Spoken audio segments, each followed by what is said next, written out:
is the first step in the planning phase and involves generating a segmentation of the skin. The user should try to set the threshold and smoothness sliders such that the skin is fully segmented in the 2D slice views and appears smooth and realistic in the 3D viewer.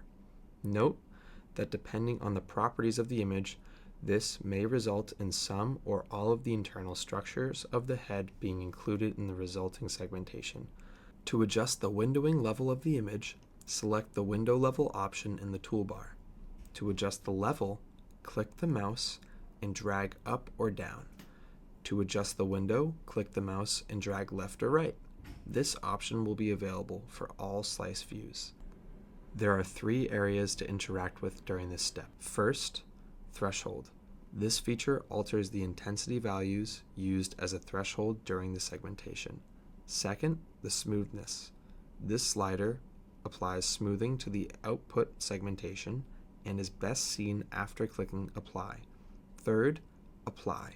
This button applies the selected threshold and smoothness values. Once the segmentation is completed, press the Segment the Target button to move to the next step.